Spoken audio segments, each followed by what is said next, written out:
Ang bahay na ito ay itinayo 1860s. Ayan. Oo nga, maraming gamit. So ulitin ko lang mga ka-Chubero, under renovation itong bahay. Kaya kung makikita nyo, medyo hindi pa siya maayos. Kasi inuumpisahan na siyang i-restore.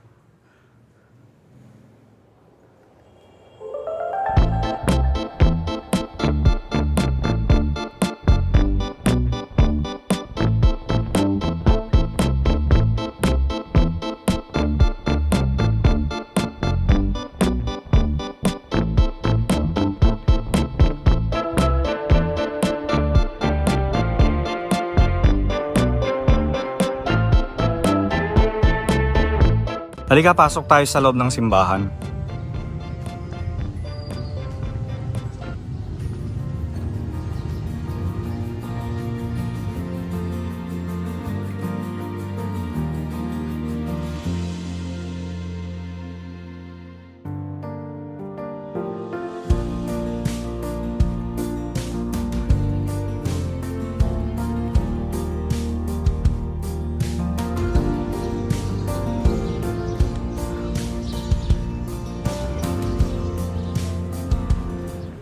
Okay, so bago pa tuluyang umulan, tara na, mamasyal na tayo dito sa Balayan, Batangas. So yung mga pupuntahan natin mga ka-Chubero, mga ancestral house of course. Yun yung titingnan natin dito sa Balayan, Batangas. Kasi ang alam ko, marami talaga rito, maraming mga ancestral house. Ano?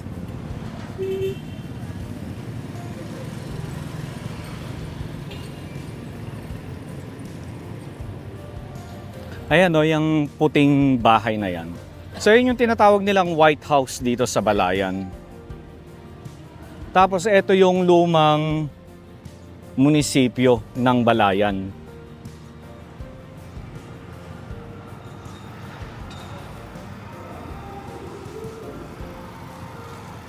Yan.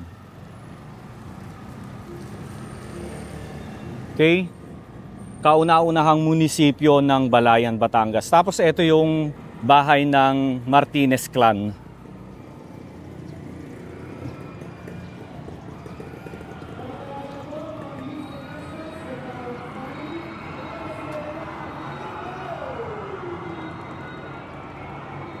So ang bahay pala na ito mga ka-Chubero ay pag-aari ni Mariano Martinez. So ang bahay na ito itinayo 1860s. Pero ang tawag nila dito noon, Casa de Cacao, Filipina. Kasi noong araw, yun yung kanilang business, yung cacao.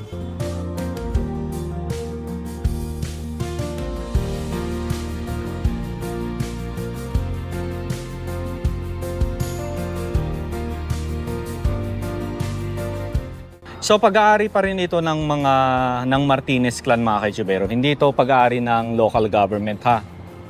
Ayan. Okay, so ulitin ko lang, Mariano Martinez Ancestral House. Ayan, so kamag-anak ito ni Direk Leo Martinez. Ayan. Ayan, so etong bahay na ito mga ka-Chubero, pag-aari ito ng Martinez clan. Pero hindi mismo si Direk Leo Martinez ang may-ari, kamag-anak niya. Ayan, so kung makikita nyo yung bahay, ayan, dito sa part na to, nakikita ko yung azotea, pero natatakpan na siya ng bubong. Lapit na tayo. Ayun o, nakikita nyo ba yun?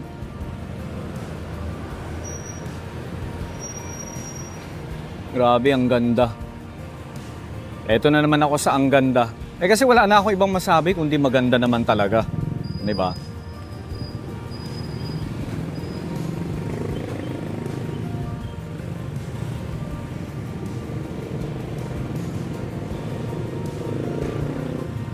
Ayan, balang araw mga ka-Chubero. Oh, eto pa isa tatabi niya. Oh, tapos meron pa dun. Dikit-dikit na sila. Di ba?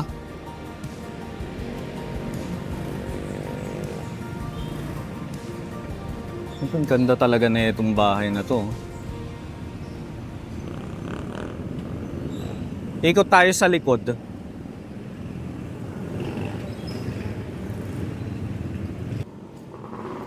Oh, for rent na pala ito. I mean, itong baba siguro ang for rent, pero hindi yung buong bahay. Ang ganda mga kaitsubero. Wow, kahit dun oh. I hope na nakikita nyo. Hello!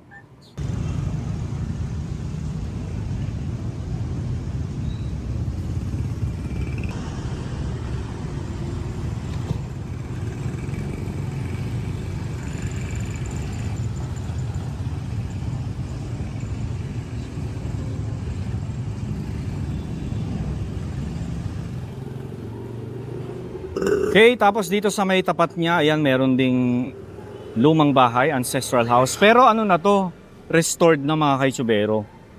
Ayan, Balay Ermita.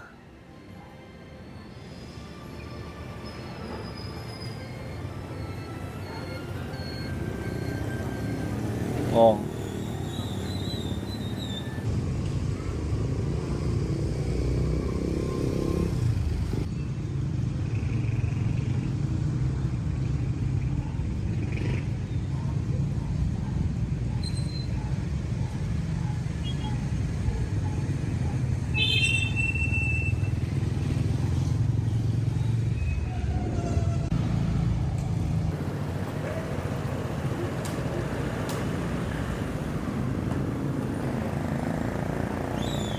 Okay, so another one, ito naman Reyes Hair Cutters. Pero yung baba lang yung ano nila, inupahan. Halika, tawid tayo.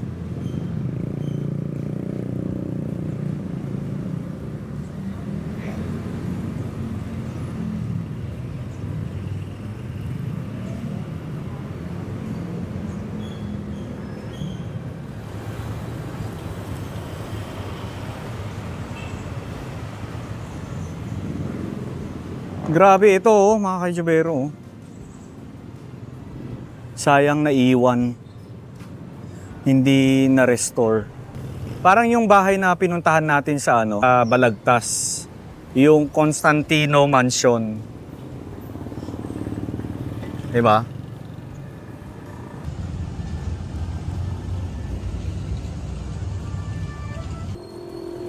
Ganda oh.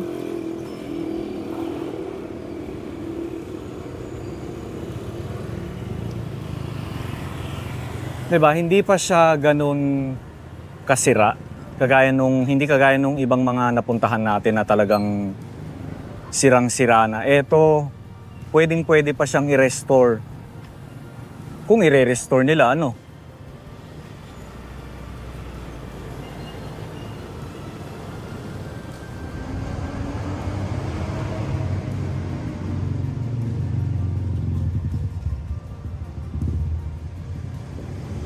Okay mga kaitsubero, so nandito na nga tayo sa bahay ng tanyag na direktor na si Leo Martinez. Ayan. Okay, so eto siya mga kaitsubero. Halika, pasok daw tayo. So ang nandito is yung caretaker.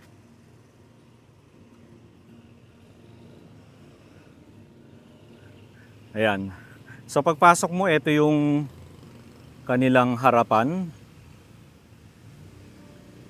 Yan. Leo Martinez Ancestral House, mga kaitsubero. So ang bahay na ito mga kaitsubero ay dating pag-aari ni Estanislao Lainez, the great-great-grandfather of Direk Leo Martinez. And ito ay itinayo 1860s pa. So almost 160 years old na ang bahay. Ano? Ayan. So si Sir Leo Martinez, siya na yung 5th generation. Okay? So dito muna tayo sa labas, mga kaitsubero.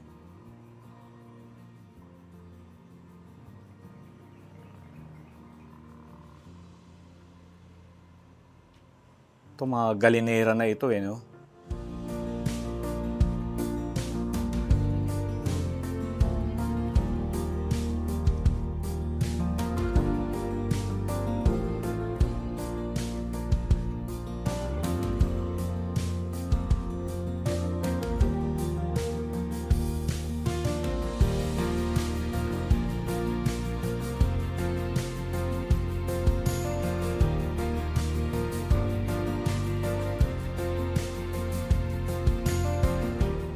Okay, so ulitin ko lang yung mga caretaker yung nakatira dito sa bahay. Sila yung nagbabantay ano.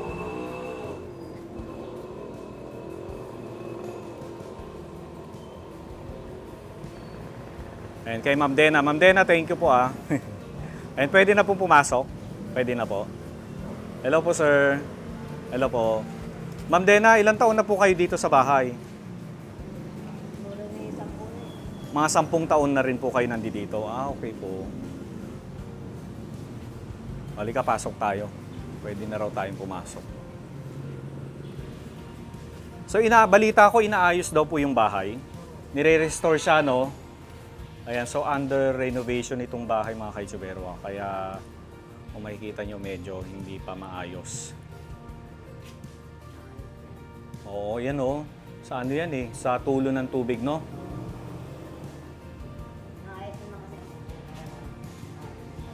Ay, inaayos na yung bubong pero aayusin pa ulit. Ah, okay.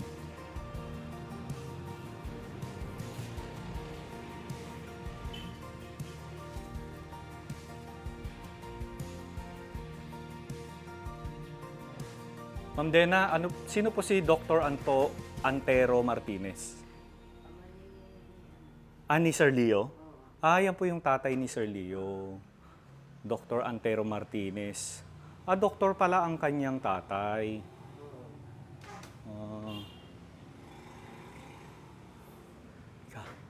Tayo.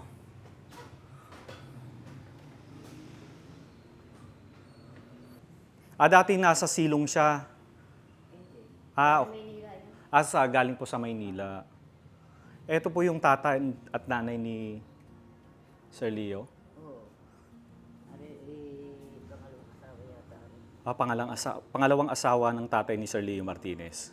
Okay. Kasi yun na nakita ko pero Oo. Oo nga, maraming gamit. So ulitin ko lang mga kaitsubero, under renovation itong bahay. Kaya kung makikita nyo, medyo hindi pa siya maayos. Kasi inuumpisahan na siyang i-restore.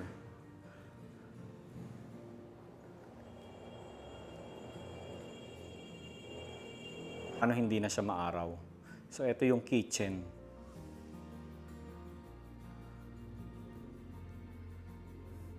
Okay? So hindi na tayo masyadong papasok sa loob, ano?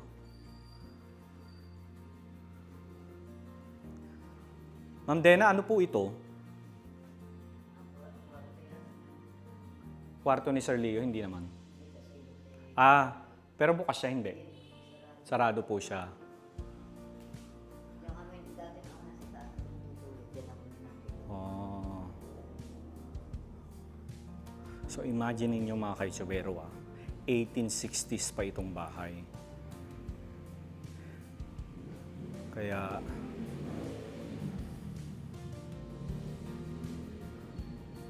kayang-kaya pang i-restore, ano? Oo nga. Ha? Sa bubong lang yan yung sira, no?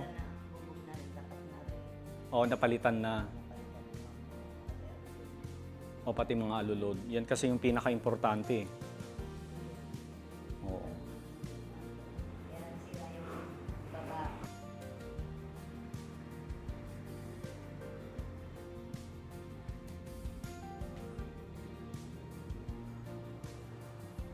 Oo, ito yung pinakasala. Diba? Buti na lang may ilaw tayo.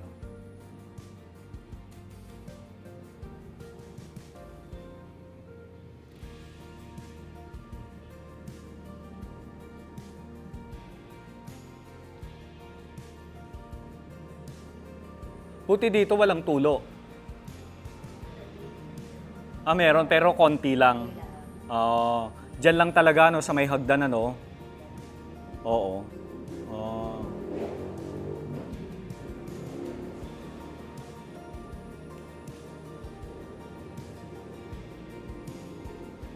Ito yung father ni Sir Leo, no?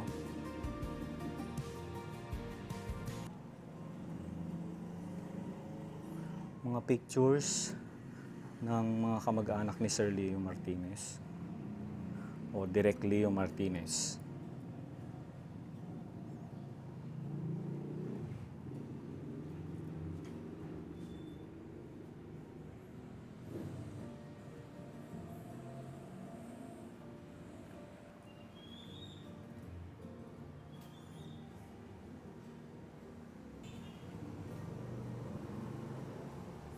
Ito table to ng tatay ni Sir Leo.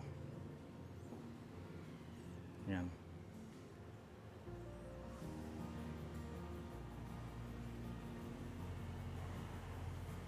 Mas matibay pa yung mga kapis window.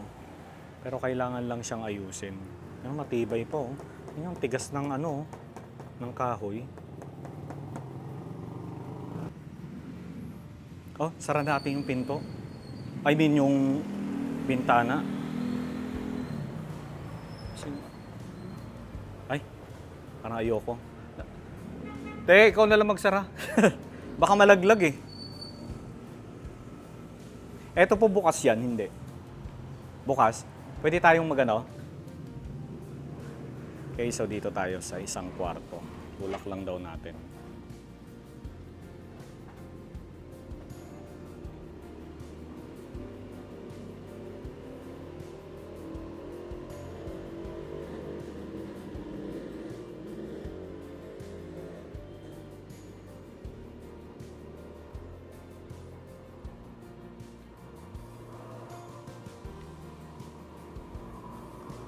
Oh, sino sa inyo ang may ganito? Ayan. Kami may ganito. Buhay na buhay pa rin. Pero yung sa amin, pininturahan namin ng orange. Pero dati siyang kulay brown. Ayan.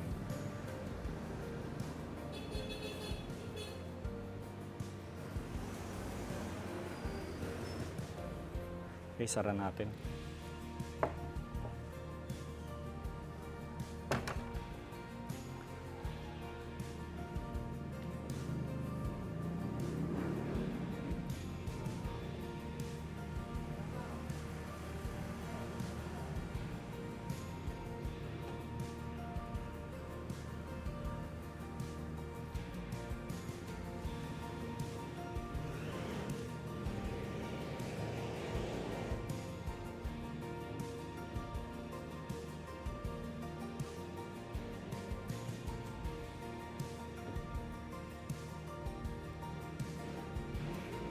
Okay, so yun lang, wala naman tayong masyadong makikita rito sa bahay kasi under renovation siya.